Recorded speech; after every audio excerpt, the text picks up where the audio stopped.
think we're live. It's been a little while. A couple weeks, was traveling. Got like 18 little projects that I'm working on, and I feel like the classic developer right now. I've got all these different things I'm working on. None of them are finished. They're all in a varying state of complete, and I can't seem to get any of them all the way done. So I'm gonna try to remedy that in the month of November.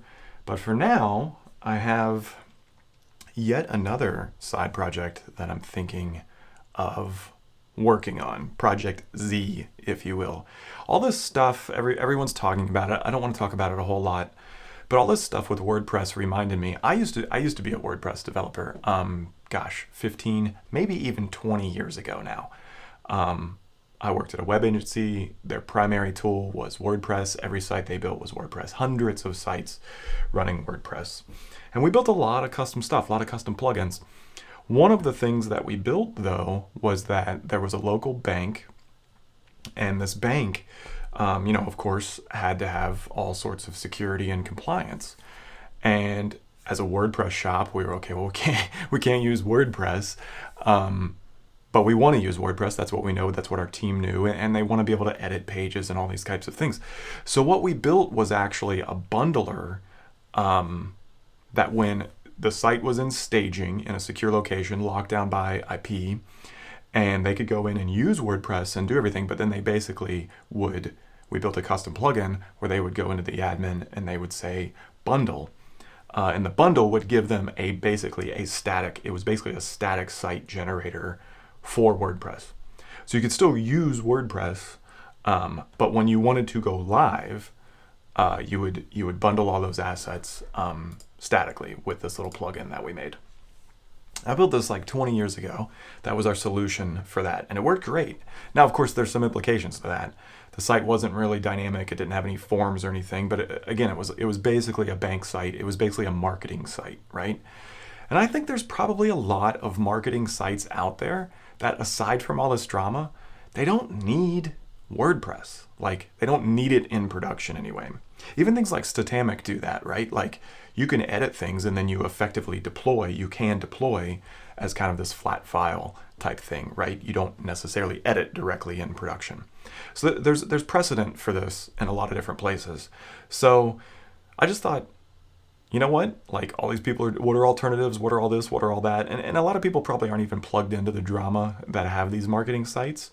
But I just thought it really wouldn't take much to make just a quick little landing page, kind of revive that concept that I worked on before, and make a bundler and target it again, a bit of the drama. Feed into that drama, feed into that targeting. There's an opportunity there to say, hey, there's this free bundler over here. Give us your URL and we'll give you a bundled static thing. And now there's more that you could add to that, of course. It'd be cool, like if it auto deployed to Cloudflare or something like that. Like, just straight up, here's your production site, press this button. Okay, here it is over here on some like temp URL. That would be pretty freaking cool, I think. And it really doesn't just apply to WordPress. It could apply to anything. So I think there's some opportunity here. I don't know. Tell me what you think in the chat. If nothing else, it's just a fun little side thing to build. And again, the initial bit here, it really doesn't take much to build this, and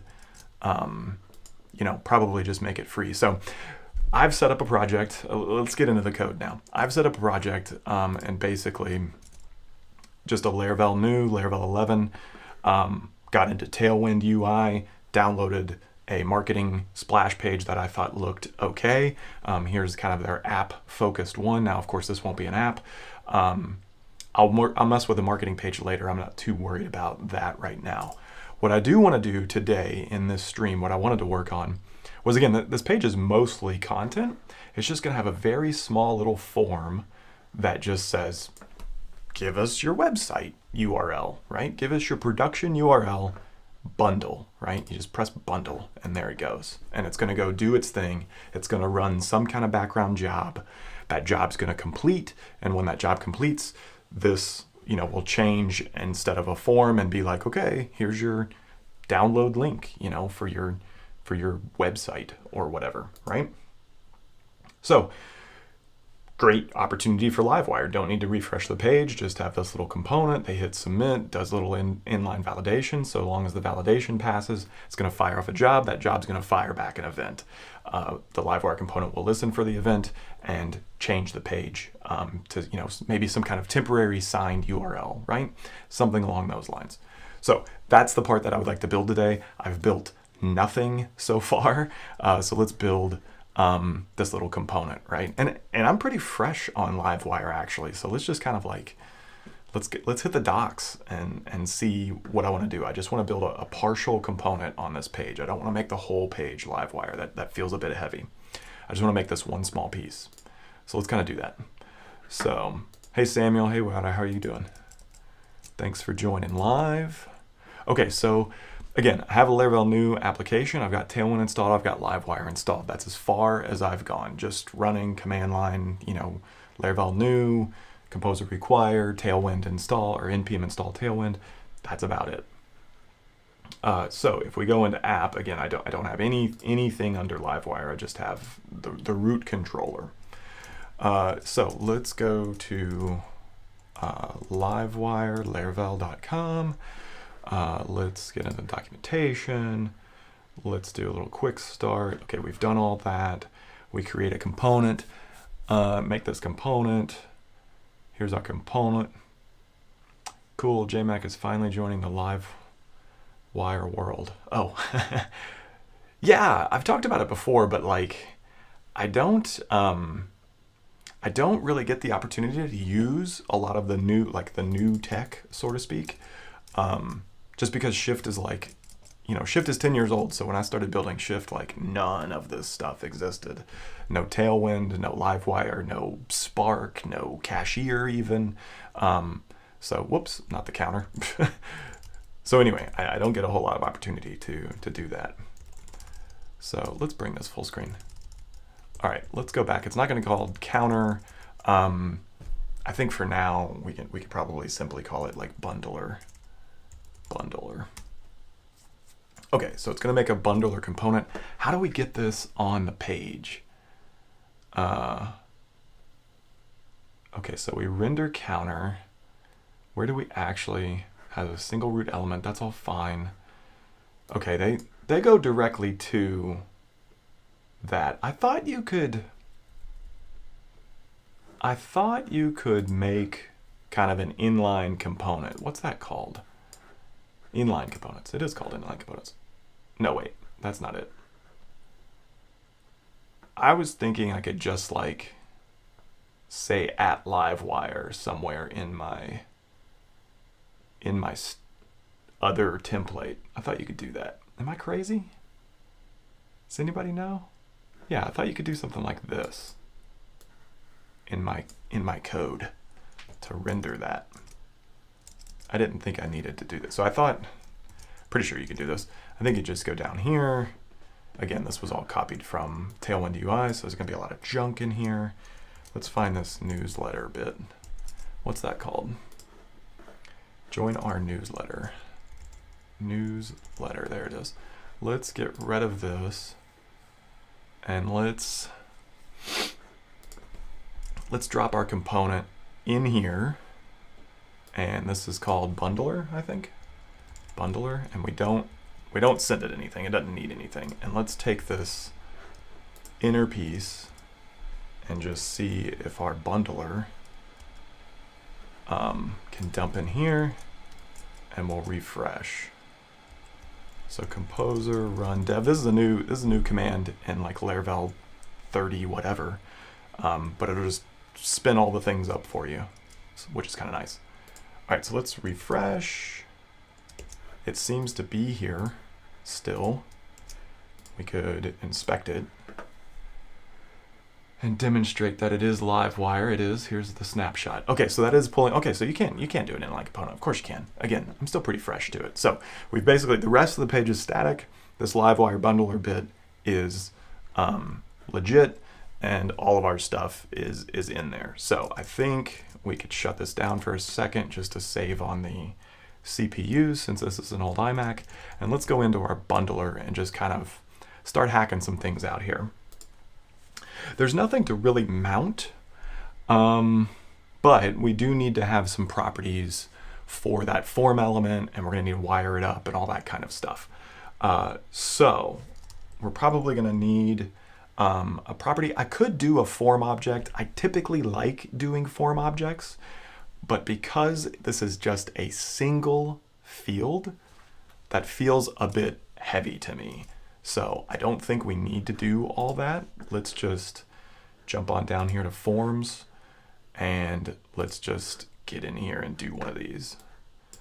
So let's pop one of these in here. Instead of content, it'll be like URL, pretty straightforward.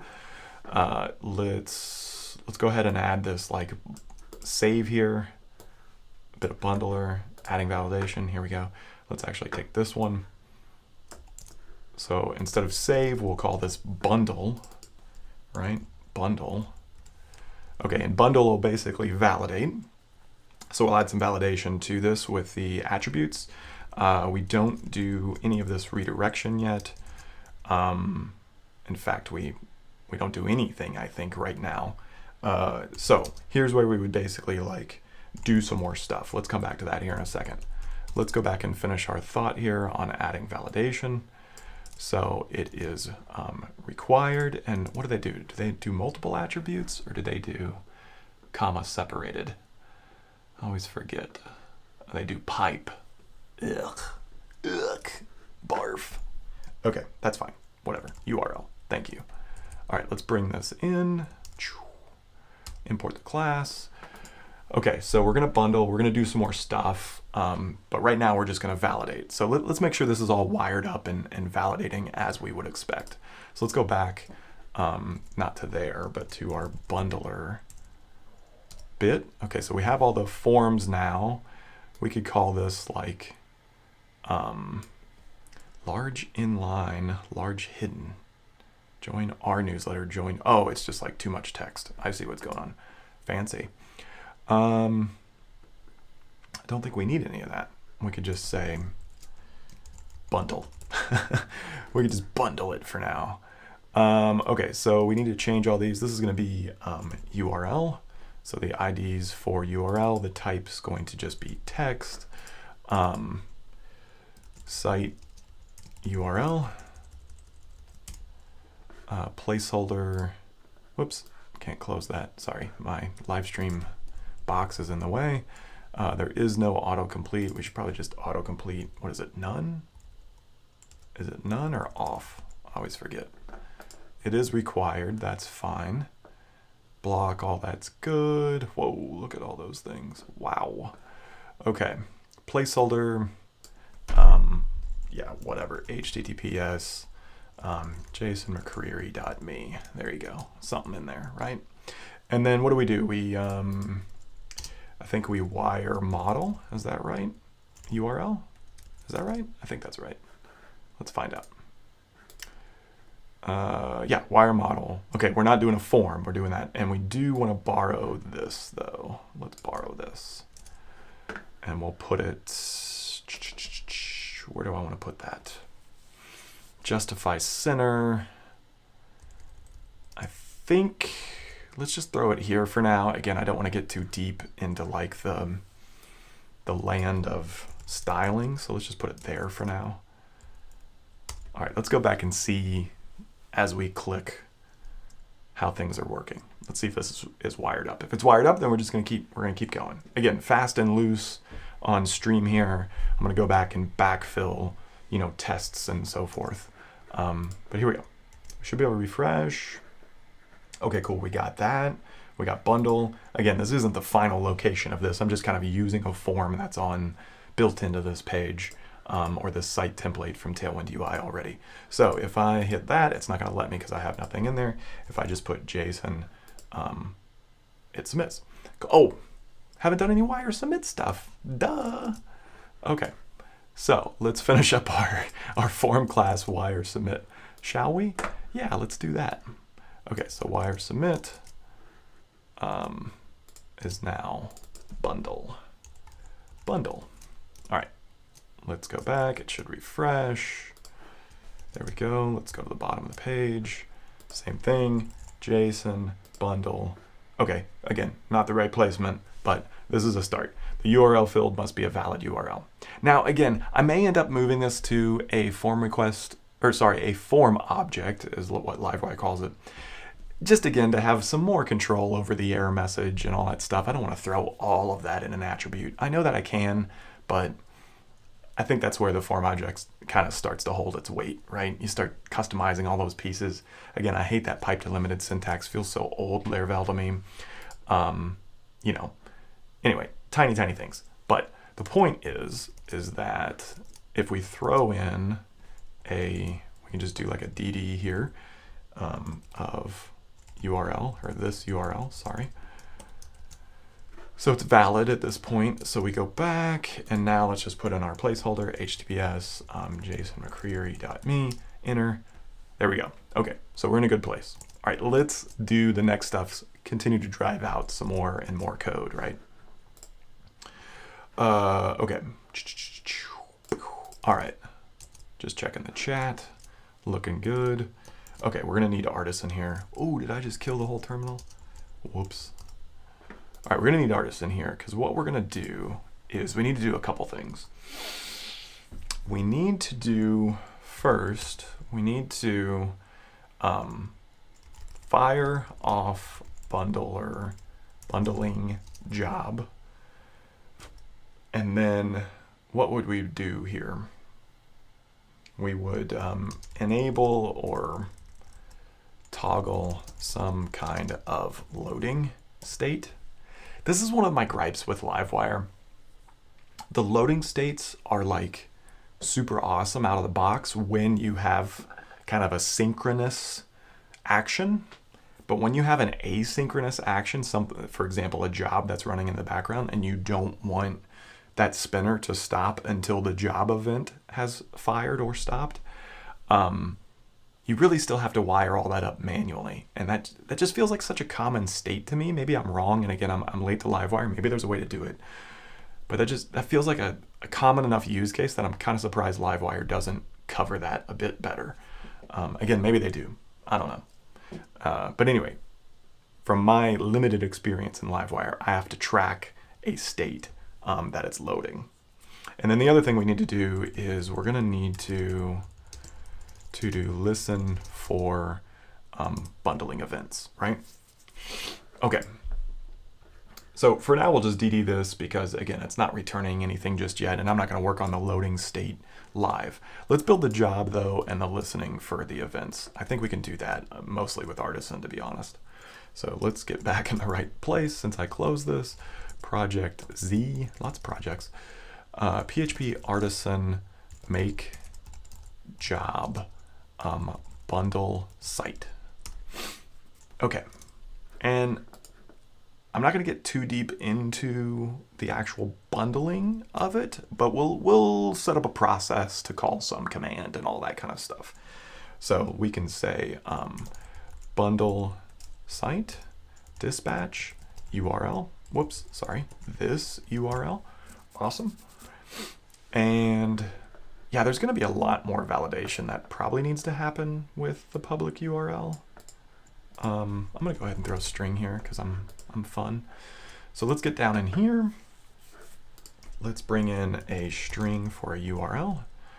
Let's go ahead and initialize those properties. I'm going to make this public for easier testability. I'm going to get rid of all these doc block comments because they're worthless. And then in handle, we're just immediately going to fire off some kind of process thing. So we can say process command, I think it is. Yeah. And for now, we can just say echo. Yeah, that's fine. Let's just do that. Echo bundling site. We actually would need to output this. So let's just do that. There we go. Where's Pint when you need it? I don't think I've wired up Pint on this project. There's more to do here. We'll have to say timeout or infinite, I think they call it. What, forever? Yeah, forever. And then they also call Do I need site output? I think you can say quietly, I don't need the output, and ultimately we say run. So we're ultimately going to do that. And again, we're probably going to pass this command like a zip location and all that kind of crap. So the point is the process, if it completes successfully, we can make some assumptions about where it might have, put all this code, for example. Okay, so we can basically now say if process failed, then we can, you know what, we could probably just, I think you can just say throw. I think they have like a throw or something. What do they have? They have something that you can chain onto the event, I thought. Anyway, the point is that basically I would throw new runtime exception. Yeah, failed to bundle site, and then give it maybe the process exit code. Just for now, again, just for giggles. Otherwise, we're going to want to broadcast a new site. It's not really site bundled. It's like we just want a generic. Sometimes I used to do like the completed event and then the failed event, and now I've gotten more into like, especially when I use Livewire, I don't want to wire up like a million little things. The failure event is either just kind of caught somewhere else in the application, or it's so lightweight that like I don't mind a single guard clause if statement. So anyway, the point is that I used to do like these, kind of verb bundled, processed, failed kind of stuff. But I think for this site, I'm just, again, to keep the footprint super tiny, like I think I'm just gonna do like some kind of like bundle site update event, or something like that. So let's just do PHP artist. I can always change it later. Event bundle site update. All right, it's gonna make an event. We should be able to import that now. Let's get our stuff right. Do I need the URL? I don't need the URL. What I need is, what I would say, we should probably make this event rather dumb. This is why you do two events, is because you pass it different things. But for such a simple action job, I mean, we really just need like success false kind of thing. So for now, we'll just pass it back the URL and nothing else. All right, and we can clean this up here in a second. So let's go here.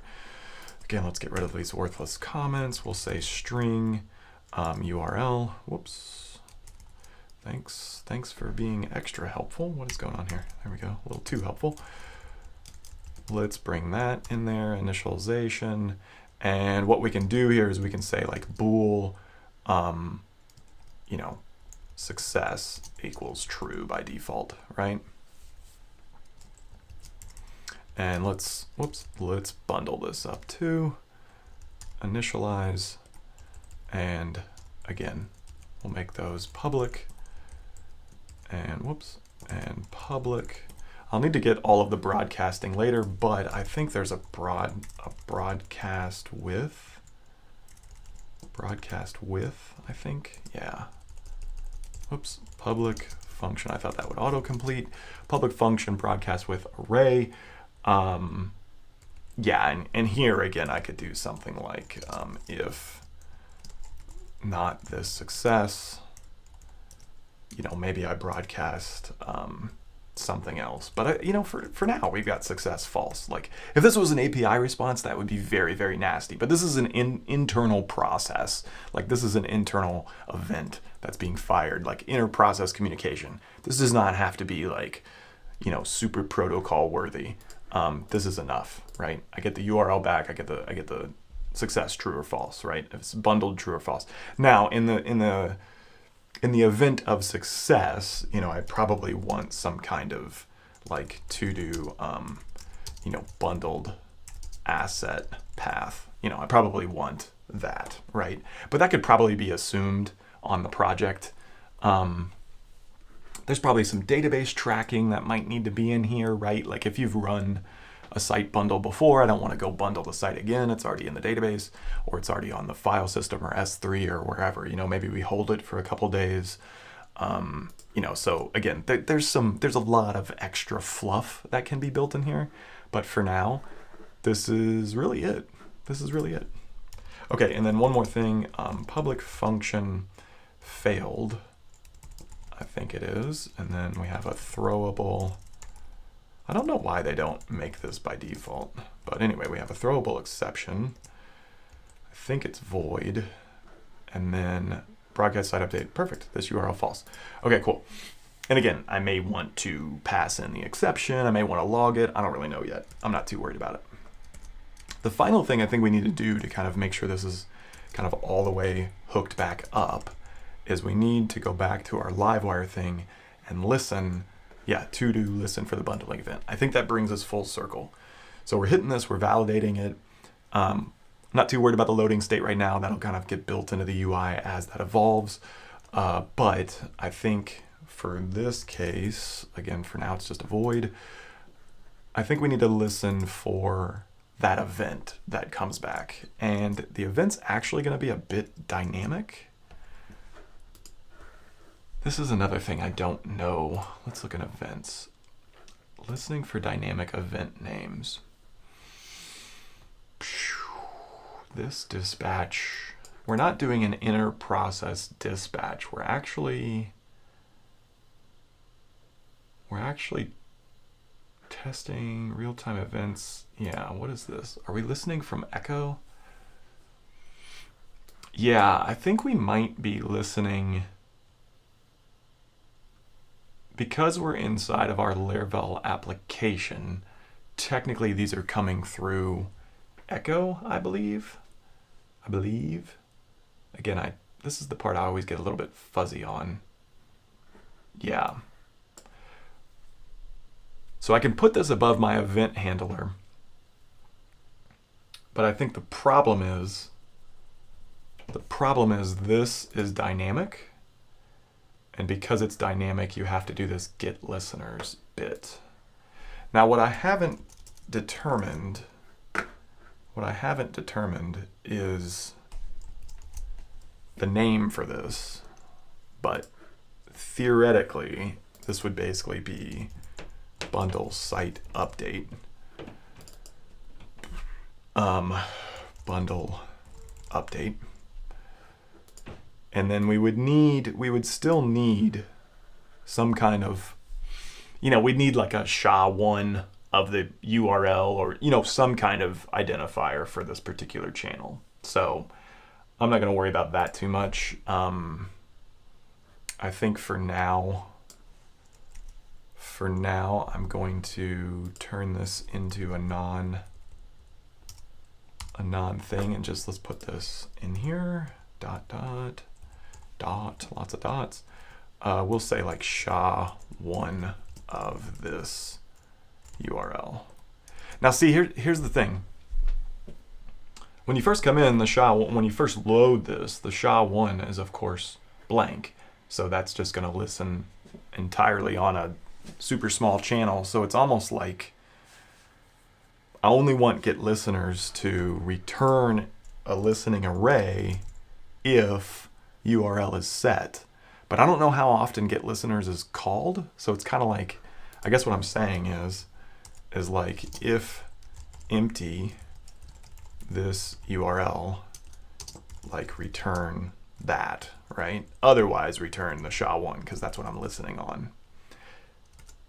I don't know when get listeners like boots or is called, so to speak. So like, does that work mid bundle?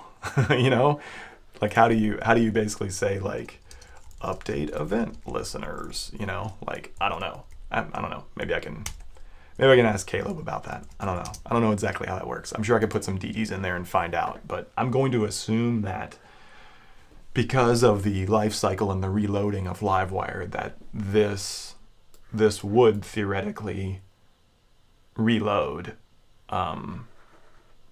as the request is happening in an order that will work, I guess is what I'm saying. Could be wrong about that. We'll find out. But that's kind of how my brain's working right now. If anybody knows better, please tell me.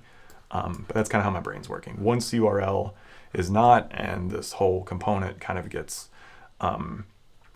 loaded per that next request, that this would not be blank, and therefore it would start listening on the correct channel. So that's what I believe. I could be wrong. Could be wrong about that. Okay, so I think this is pretty good. We got a listener here. Let's just make sure I didn't break anything real fast. So let's go back to our composer run dev. Everything's running again. We're gonna go back to our site. We're gonna refresh. Nothing explodes. And theoretically, if I do like JSON, again, we'll see, nope, it's not valid. If I do HTTPS JSON McCreary.me and submit it, I still go back here, and theoretically, there is now a job on the queue. Now, we could actually kind of hack that for a second by just going into our .env. We could go down here to our, not log channel. We could go to our, we could turn this into sync. That way that job runs immediately. And then we could go down into our job. We could just make sure this is wired up is all I'm doing. We could go down into our job and echo bundling site. That's just gonna run an echo command on my system, so that's no big deal. It shouldn't fail, and we should ultimately broadcast another event. Now, I think the default driver for broadcast is log, if I remember right. Yeah, broadcast log. So we should see in our log that it broadcast with the right stuff. So let's refresh this page. Let's run this again, HTTPS JSON McCreary.me. Actually, I think I probably didn't need to do that. Okay, so it got bumped down because there's a little bit, oh, here we go. Project, what do we do here? File put contents. File put contents, what's trying to write to the file system? Let's go back here. It actually probably ran the job because that new composer run dev runs QListen. Oh, here you go. Running, done. Okay, cool. env changed, failed to listen. Okay, fine. Okay, so it is running. Here we go. It's running. So actually, if we go in our log, I'm not sure what that was, but if we go in our log, we should, once we get past this other junk, database file, I fixed that, right? Yeah, that's all fixed. Let's go back. Oh, it's running pale. Where's pale? You know what? This is all getting weird. Let's just start over. Let's start over. We don't really need to run it sync with that artisan or that new composer command, but let's just try one more time. HTTPS JSON McCreary.me, enter. Okay, and then if I go to my logs, theoretically, it was all running, but it's not. I would have expected the bundle event to show up in here. We dispatched, unless it failed, but it still would have fired off an event if it failed. So, is Pale eating up my events? Where are you? Server, Vite, logs, trailing application logs. Yeah, see, this runs Pale also, which, yeah, it's hard to tell. Would Pale have gobbled it up? And is it at the right environment setting? Whatever. I don't care that much. It's working. We clearly saw that it was working up here. So I'm not going to worry about it too much. I mean, it's just local, but it clearly dispatched the job before we started trying to outsmart it by doing sync. So no reason to really worry about that too much. I think this is good. Okay, cool. So there's the Livewire component. There's the site bundler idea. Yeah, I mean, as soon as the hardest part of this project, I think, is going to be like updating all of the copy to, you know, be more marketing-esque for this. But yeah, I mean, I think basically like you come to this and it's just a straight form, has a little wording, and then boom, there's the form. Like there's not a reason for a lot on this page. Just get right to it. It's almost one of those like .new domains because it's just single action. There's no login required. There's nothing you have to do. So really it's just like this top bit, a little bit of actual information if you want to read, and then like FAQ and like all the appropriate, you know, we're not WordPress disclaimers, so I don't get a cease and desist. So yeah, there you go. There you have it. I'm gonna keep working on this, but if it's not live by next week, then I'll stream one more time to maybe push it live next week. That could be fun. So anyway, let me know all the things I broke or did wrong when kind of learning Livewire. I welcome the feedback. So see you all next time.